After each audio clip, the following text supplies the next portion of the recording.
Assalamualaikum warahmatullahi wabarakatuh. Selamat siang teman-teman Snack.co. Bertemu lagi bersama saya Handa. Dan hari ini saya ditemani oleh rekan saya Kak Hedi Handoko. Selamat siang Kak Hedi. Alhamdulillah sehat Mbak Handa. Nah, siang hari ini kita akan membahas tentang fasilitas kesehatan tingkat pertama yang bekerja sama dengan BPJS Kesehatan. Nah, mendekati libur Natal dan Tahun Baru ini, tentunya menjaga kesehatan tubuh itu sangat penting ya. Nah, salah satu antisipasi kita dalam menjaga kesehatan itu dengan memiliki jaminan kesehatan. Nah, BPJS sendiri itu memiliki program jaminan kesehatan nasional. Nah, apa saja sih fasilitas yang bisa kita terima dari menjadi peserta JKN itu sendiri? Nah, hari ini kita kedatangan sumbernya langsung nih, yaitu Dokter Arina Aryani dari Klinik Restu Ibu. Selamat siang dokter. Apa kabarnya dok? Alhamdulillah baik. Alhamdulillah baik. Nah dok, sebelumnya kan kita udah ngebahas tentang di mana Klinik Restu Ibu itu sendiri ya dok ya. Nah mungkin dok bisa dijelasin lagi dok, kalau kita mau ke Klinik Restu Ibu itu di mana dok posisinya dok? Kita lokasinya ada di Kertapati Mbak. Jadi dari stasiun kereta api itu maju lagi sebelah kiri sekitar 500 meter. Jadi jangan salah ya, stasiun kereta api dulu baru jalan lagi ke arah Mataram, gitu, bukan yang ke arah kota gitu ya. Nah kalau jam operasionalnya dok? Untuk operasional kita bukanya dari jam 8 pagi sampai jam 7 malam. Jadi dari jam 8 pagi sampai jam 7 malam. Dia non-stop dari jam 7 sampai dari jam 8 sampai jam 7 atau gimana dok? Dua shift. Jadi shift pertama dari jam 8 sampai jam 12, kemudian shift sorenya dari jam 3 sampai jam 7. Oh, dua shift jadi ya. Jadi kita bisa periksanya di pagi atau di sore hari kayak gitu. Nah dok, untuk tadi kan kamu udah jelasin nih dok, jumlah pesertanya nih dok kalau di Klinik Restu Ibu itu sebenarnya ada berapa banyak dok? Sekitar 7.800-an Mbak. Wah, 7.800. Berarti gede banget ya dok ya? Lumayan. Jawabannya ya kan merendah ya Kak itu ya. Lumayan, tapi 7.000 berapa tadi? 800. Nah, fasilitas yang ditawarkan oleh Klinik Restu Ibu itu apa aja dok? Oh, kita ada poli umum, kemudian ada poli gigi, terus menerima gawat darurat juga, kondisi gawat darurat, kemudian bisa periksa hamil, bisa KB, pasang KB, kemudian imunisasi, yang sekarang imunisasi dasar pemerintah, itu semuanya ada di kita Mbak. Nah, kemudian ada juga apotik satu atap, dan juga pelayanan khusus pasien TBC. Oh gitu, ada TBC-nya juga ya dok ya? Kalau untuk layanan yang diterima oleh peserta BPJS sendiri itu gimana? Semua fasilitas tadi bisa pakai BPJS ya. Kak Edi? Oke. Bu dokter, selama di Klinik Restu Ibu tadi mungkin ada hal-hal pengalaman menarik yang pernah dialami Bu dokter sendiri nih di Klinik Restu Ibu itu sendiri. Apa pengalamannya Bu dokter yang menarik? Pengalaman menarik kita itu untuk pasien disabilitas mungkin ya, karena di tempat kita itu meskipun pasien disabilitasnya tidak terlalu banyak, tetapi punya tantangan tersendiri pada saat kita melayani mereka. Jadi dulu waktu kami belum ikut pelatihan bahasa isyarat dan pelatihan pelayanan prima, itu pada saat ada pasien difabel kebetulan pasutri, dua-duanya mohon maaf tunarungu dan tunawicara. Jadi keluhannya waktu itu si bapak mau cabut gigi, si ibu dengan keluhan perut ya. Nah, jadi diperiksalah di poli umum. Nah, ternyata kan pisah poli tuh. Ternyata pas bapaknya sudah selesai situ masuk ke poli KIA, dia baru bilang kalau istrinya tuh gini. Nah, sebelumnya itu kan dokter tuh ini kan nanyanya sakit bu perut, karena ada kekurangan tadi selalu gini-gini aja. Jadi ngarahnya ke arah gangguan pencernaan. Ininya tadi kan, misleadingnya. Kemudian baru pada saat bapaknya masuk, dengan ngasih kode kayak gini, oh barulah tahu itu hamil. Nanti kan hamilnya juga masih muda waktu itu, jadi maksudnya tujuannya itu datang mau periksa istrinya tuh hamil atau enggak, makanya langsung dilakukan USG dan ternyata positif hamil. Nah itu yang kita tuh sampai waktu itu antara ya ketawa ya, kita mau ketawa karena oh ternyata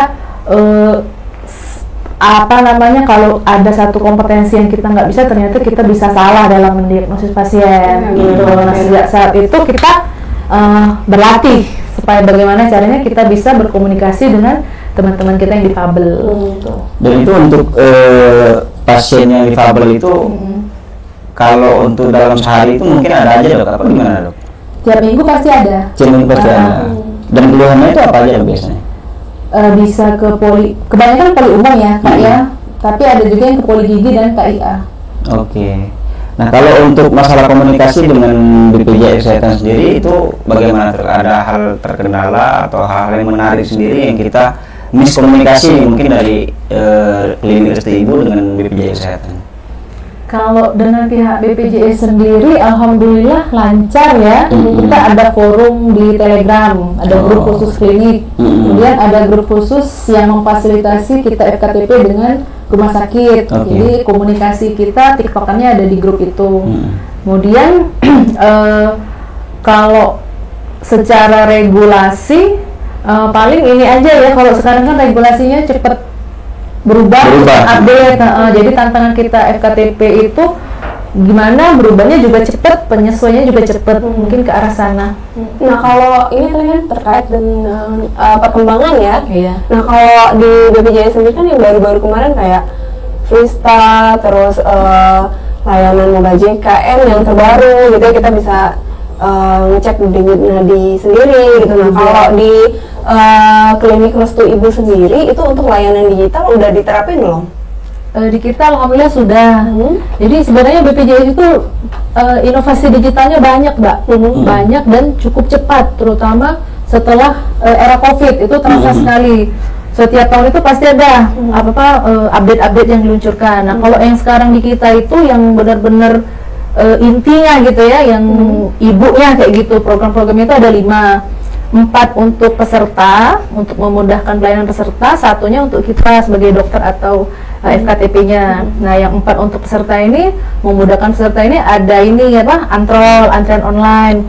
Jadi di BPJS itu nyiapin programnya, si FKTP tinggal pakai aja. Nah, jadi manggilnya itu sudah by system, udah sama kayak di rumah sakit besar, udah sama kayak di bank mungkin ya, bank. Nah kemudian itu selain itu juga ada daftar online yang tadi Mbak bilang dari aplikasi Mobile JKN, kemudian ada screening riwayat kesehatan, jadi sambil santai-santai di rumah peserta bisa scroll HP sambil screening, oh saya ini resikonya penyakit apa gitu. Kemudian ada lagi konsultasi dokter. Nah yang ini yang nggak pakai benar waktu kita di era COVID kemarin. Terus yang kayak tadi ya, yang baru dibilang tadi itu namanya fitur bugar Mbak. Iya, benar ya. Bisa jadi jadi bagi teman-teman sumex.co yang hobi nge-gym atau hobi powerfit nih atau maraton, itu bisa disinkronkan antara smartwatch-nya dengan aplikasi bugar yang di Mobile JKN. Nah yang terakhir yang kita rasakan betul untuk kita ya sebagai FKTP, sebagai dokter itu adalah iCare, aplikasi iCare.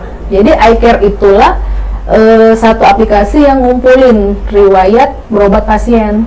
Jadi walaupun pasiennya dari Jakarta, kemudian pindah ke Semarang, misalnya pindah ke Jogja, pindah ke Palembang, udah berobat di mana aja, bisa di puskes, di klinik, rumah sakit di sana, di luar daerah, pada saat dia pindah tugas di Palembang, kemudian ketemu dokternya, misalnya ketemu saya bisa baca semua informasi si pasien ini yang dari luar daerah tadi. Udah apa aja, kerekam. Apa aja udah dikasih obatnya, hasil labnya bagaimana, diagnosis di tempat lain itu apa gitu. Jadi memudahkan kita sebagai dokter untuk menegakkan diagnosis. Nah dokter sendiri dok, sudah berapa lama nih bergabung di klinik Restu Ibu? Saya dari 2015. Dari 2015. Sementara klinik ini sendiri berdiri dari sejak tahun kapan dok? Iya, 2015. Oh, jadi udah dari awal Dari ya, awal. Dok, ya. Bisa Oh gitu. Wah, seru sekali nih, Dok, ya. Berarti banget, Dok. Apa pengalaman-pengalaman menarik lainnya, Dok? Apalagi, Dok? Tadi kan kita terkait dengan teman-teman yang berkebutuhan khusus ya. Kalau yang lainnya misalkan kayak ada salah satu penanganan pasien yang menurut dokter ini tuh nggak bakalan lupa gitu, apa, Dok? Kalau untuk penanganan pasien itu ada satu kusta, itu pasien kusta. Tapi sebelum dulu dia kan sebelum BPJS ini diluncurkan, dulu kan ada yang namanya program Jamkesmas ya. Jamkesmas. Nah, Jamkesmas kebetulan peserta ini belum tercover di program Jamkesmas. Jadi pada saat awal-awal switch ke BPJS, pasien ini belum bisa berobat. Nah, baru kemudian terdaftar sebagai peserta PBI dan dapat kartu, baru pada saat itu dia berobat. Nah, setelah kita tanya kenapa Bu selama ini nggak berobat, nah dia tahu karena pertama dia taunya mahal. Nah, pas kita tanya keluhannya apa, dia langsung jawab, ini saya kena kaki diabetes. Nah, dia tahunya kaki diabetes karena pada saat itu ada luka di kaki, tidak kunjung sembuh, kemudian ada nanah kayak gitu kan. Nah, dia taunya orang sekitar itu ya kena diabetes, jadi cuman berobat-berobat Biasa. Jadi dia belinya obat diabetes. Ternyata pas kita periksa, oh ternyata itu bukan kaki diabetes, itu adalah kusta. Tapi karena tidak diobati dengan baik, sehingga ada pemendekan otot di sana, sehingga ada deformitas, jadinya kayak kaki diabetes. Nah, pada saat sudah ketahuan itu kusta, dikirim ke rumah sakit Arifai dan didiagnosis itu memang benar kusta. Kemudian turun obatnya dari dinas kesehatan dan sudah berobat sampai sembuh gitu. Nah, yang pasien ini yang bilang kalau saya kalau dulu sampai sekarang saya nggak punya BPJS, mungkin saya nggak tahu penyakit saya ini bukan diabetes katanya. Tapi setelah dia dapat BPJS yang PBI tadi, akhirnya dia bisa berobat dan sembuh. Berarti BPJS itu penting sekali ya, Dok? Sangat penting. Ya, khususnya program JKN yang banyak sekali membantu masyarakat dan peserta di klinik itu ya, Dok? Iya, Ya? betul. Nah, ini tadi sempat disinggung tentang ini, Dok, rujuk ya. Nah, kalau dari klinik Restu Ibu itu sendiri, Dok, biasanya memberikan rujukan ke rumah sakit mana aja, Dok? Kita paling banyak itu rujuknya ada ke Akagani, Rumah Sakit Umum Daerah Bari, kemudian Hermina sama Bunda, karena kita kan lokasinya di seberang Ulu, jadi masyarakat milihnya yang di daerah situ. Di daerah situ. Nah, Dok, kalau untuk peserta JKN khususnya, Dok, ya, terkait dengan misalkan dia udah biasa nih sama dokter A gitu. Nah, sementara dokter A ini tidak berada di wilayah rumah sakit yang dirujuk, itu gimana, Dok? Misalnya dia mau pindah nih, dia mau ikutin jadwal dokter yang biasa dia ikutin tadi gitu, tapi dia tidak berada di rumah sakit yang akan diberikan rujukan, dia bisa pindah nggak, Dok? Bisa. Jadi kan dokter A ini misalnya apa, spesialis apa? Misalnya spesialis katakanlah spesialis THT ya. Nah, kan rumah sakit lain juga punya spesialis THT. Nah, tinggal kita arahkan pasiennya, kasusnya apa, misalnya kita arahkan ke spesialis THT yang ada di rumah sakit lain. Atau opsi yang kedua, kita cari dokter A ini prakteknya di rumah sakit mana aja. Ya, jadwalnya kita biasanya bantu cari. Nah, kalau memang rumah sakitnya masuk dalam sistem rujukan yang ada di aplikasi, biasanya kita pindahkan ke rumah sakit lain. Jadi dia tetap ketemu sama dokter A. Berarti dari pihak klinik Sri itu membantu ya, Dok, ya. Yang penting komunikasi gitu, teman-teman smack.co. Nah, untuk terakhir nih, Dok, sebelum kita tutup podcast hari ini, mungkin apa sih, Dok, program-program yang akan diselenggarakan oleh klinik Restu Ibu untuk kedepannya gitu, Dok, supaya memberikan fasilitas yang lebih maju dan lebih baik lagi untuk peserta JKN sendiri? Iya, ke depan kita mau 2015 itu jalan yang namanya 2025. Oke, ke depan kita rencananya 2025 itu kick off ILP, Mbak. Jadi ILP itu integrasi layanan primer. Jadi integrasi layanan primer itu adalah bagaimana caranya kita fasilitas kesehatan ini mendorong masyarakat itu supaya sehat atau jangan sakit. Jadi lebih banyak bergeraknya ke arah promotif preventif. Nah, kalau selama ini kan orang taunya kan BPJS itu untuk berobat di kala sakit. Nah, padahal banyak juga loh manfaat BPJS itu yang mengcover kita kalau mau screening penyakit gitu. Nah, apa namanya, rencananya di tahun 2025 ini kita akan turut melaksanakan program-program Kemenkes yang juga irisan dengan program BPJS Kesehatan, khususnya di bidang screening tadi, Mbak. Karena screening kan masih jarang tuh. Rata-rata kan orang berobat itu kalau udah ada komplikasi atau udah keburu penyakit, iya. Sedangkan yang kita ingin kelola di sini adalah resikonya, jangan sampai pasien itu sakit.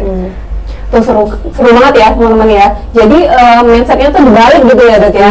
Jadi jangan menganggap bahwa BPJS atau JKN yang kita punya itu hanya digunakan saat kita sakit aja gitu. Nah, kita juga bisa pakai supaya kita misalnya konsul untuk tahu kondisi kita saat ini gitu ya, Dok ya. Dan lebih aware, lebih aware kita ya.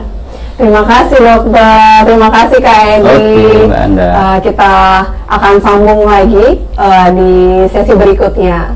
Selamat siang, saya Handa. Assalamualaikum warahmatullahi wabarakatuh. Waalaikumsalam warahmatullahi wabarakatuh.